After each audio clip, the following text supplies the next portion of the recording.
And welcome to this From the Top from the Open Networking Summit here in Santa Clara, California. I'm talking with Pradeep Sen. He's the Chief Technology Officer of the NFE Business Unit at HP. And Pradeep, welcome to the program. Thank you. Well, thanks for being here. A lot of carrier interest here at the Open Networking Summit, a lot of interest behind NFE technologies, SDN technologies. Why are carriers so behind NFE?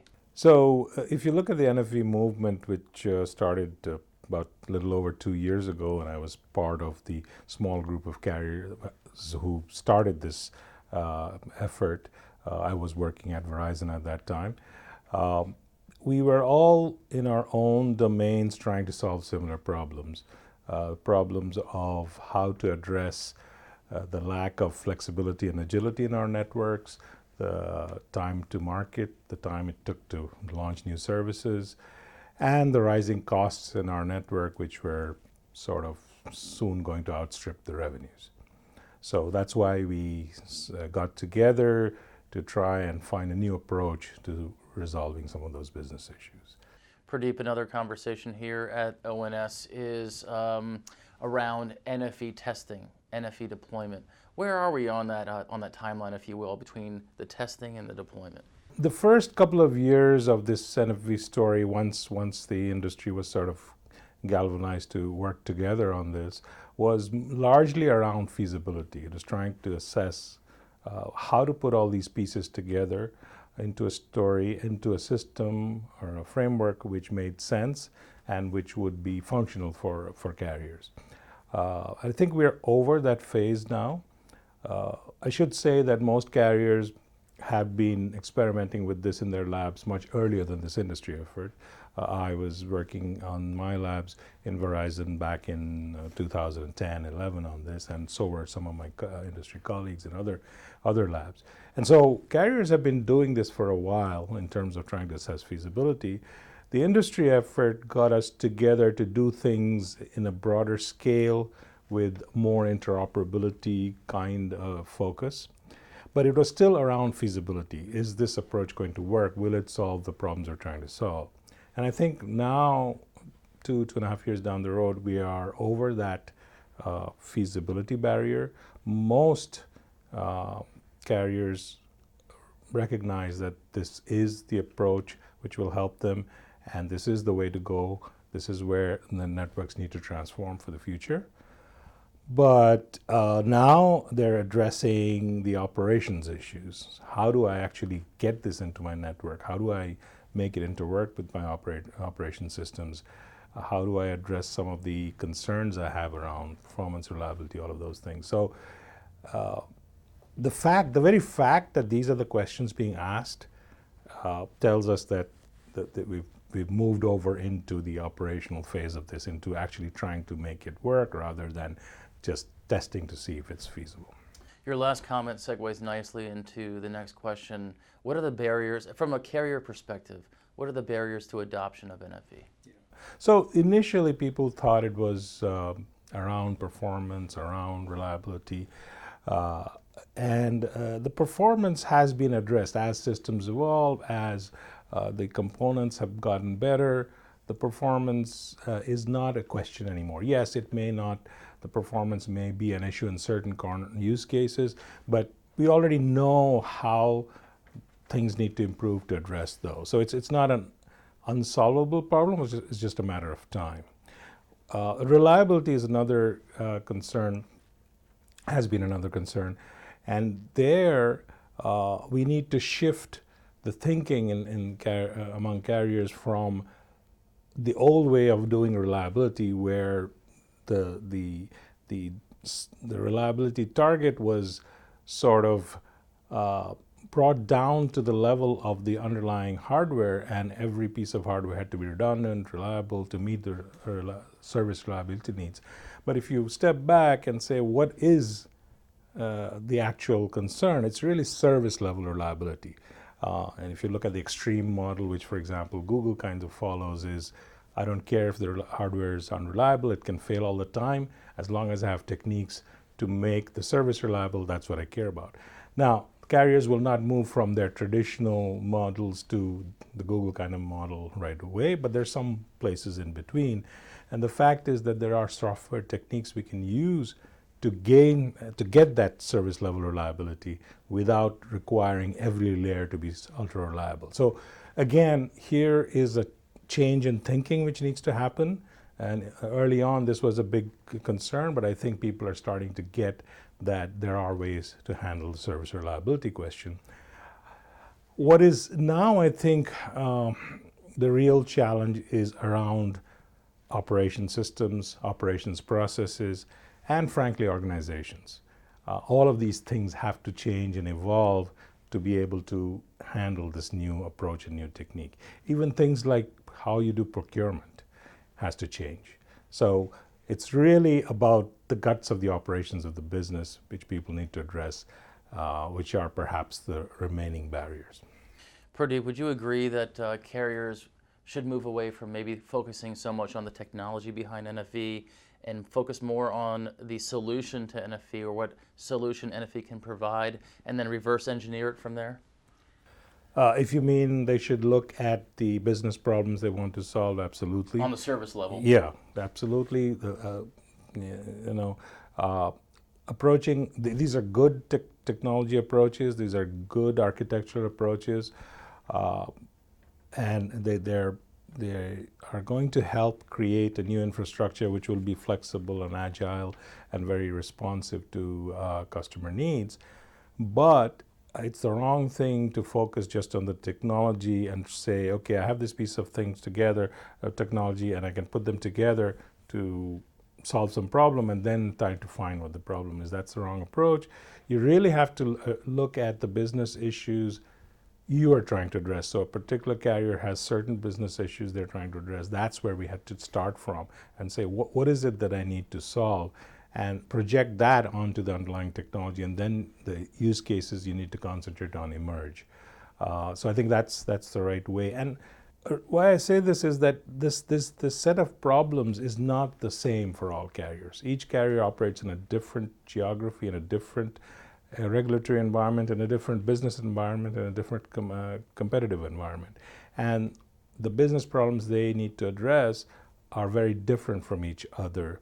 What Telstra needs to address in Australia is very different from what AT&T needs to address in America. So the use cases will not be the same.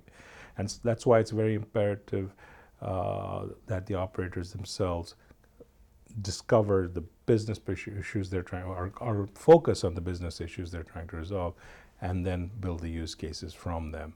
As you know, carriers have a lot of requirements when it comes to their network: availability, reliability, performance, manageability. Can NFE check all those boxes for them? Yeah, so as I was saying earlier, that I think the performance, availability, reliability, we know how they need to be addressed. It's a question of working through those steps of ensuring performance, that is having the right set of resources available for certain functions, using software techniques to get the service level reliability. All of those things can be done. The manageability, again, we know the piece parts of that. We know how to manage the different portions of this, but what's required is a little bit of a holistic view so that we can manage the entire system from a service level down as a whole. And that hasn't happened yet. So the manageability thing is still being worked. For example, from an IT perspective, people know how to manage the IT infrastructure and their processes and systems around that. From the network side, they have similar processes and systems around how to manage networks.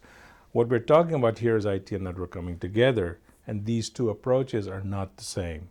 And so we need to bring these two together. And that's part of the challenge ahead, and that's part of what people are starting to focus on. You said once that network service providers or just service providers need to shift their focus away from just providing access to information to providing insight to that information. Can you explain that? Yeah, so some of us think that we are actually at the start of a journey where we're trying to move our networks, our carrier networks, or service provider networks, from where they are today, which is essentially a means of interconnecting endpoints, to actually a substrate, an infrastructure which can help customers take decisions as they go through their daily lives. So some of us have called this the decision fabric, and so we say we're moving from a network of connections to essentially a decision fabric, because there's once you get this network to be agile and responsive to what's happening in the network, where users are moving, what context they're in, how traffic is flowing, what sources of information are there at that time locally, we can use this together with deploying a lot of analytics tools to mine the information and provide real-time decision support to users as they negotiate their lives. It could be in a retail shopping situation, it could be in a travel situation, it could be at work. But the main thing is the network knows a lot about the individual. They know where they are, they know exactly which sources of information or other things they're interacting with. And if we can get all this information together to help the user on their in their daily tasks, that's where the added value of all of this information gets exposed, and that's where carriers can make money, as well as it becomes something which is very desirable from a consumer perspective or a customer perspective. Can you explain virtual CPE and how that's an example of not having to do a rip and replace? In the old way of doing things, if you wanted to offer additional services to a business, either new features or a new location, new employees, you'd have to go out and put a piece of hardware there. Somebody has to go out and install it and configure it and all of that. And then if you want to change the nature of the service, quite often you have to go out and replace that hardware. So this has been a very operations-heavy, cost-heavy part of the service when you're trying to serve large enterprises, small business, all of those entities. With the virtual CPE now, I can put a piece of generic hardware out at the customer edge, and as long as I've sort of sized it so that it's a bit future-proof and in terms of capacity, I don't have to worry about its features or its functions, because all of the features and functions come from the software, which can be downloaded remotely onto it. So first of all, I've avoided having to send people out to those locations every time there's a new add, move, change, or a new location, or new, and also for new services, additional services and features. So this is easily done in a cap and grow situation, because we're talking about new equipment which would have been put out there, and we're saying do it in this way rather than put the old kind of equipment out there. So this is an example where you can do cap and grow instead of rip and replace. Pradeep, carriers are predicting that they can fully virtualize their networks by 2020. Is that a realistic assessment? Fully virtualized, I'd say some will. In all of these things, there's an average view. There are leaders, early adopters, and there are late adopters. So the early adopters will definitely, I think, get there. People like AT&T have made lots of projections on where they want to be. I think some of them will get there. Will we say all of them will be there? No. But I think a significant number will have enough of virtualized infrastructure to see these benefits we're talking about, quite significant benefits we're talking about. One last question. Cost-cutting benefit of NFE, where does that, if you will, where does that fit on the totem pole of benefits for NFE? Because I know that was high on the totem pole before, and now we're talking a lot about services as well, new revenue streams. Where does it fall? So the cost benefit always was a total cost of ownership benefit. It wasn't like I'm saving CapEx now or I'm saving OpEx next year. It was really looking at the life cycle of when you put equipment in and start offering services, and then when you terminate them. When you look at that life cycle, this new approach gives you much better total cost of ownership. But the point is that to get this, there is an initial bump of expense which you have to incur.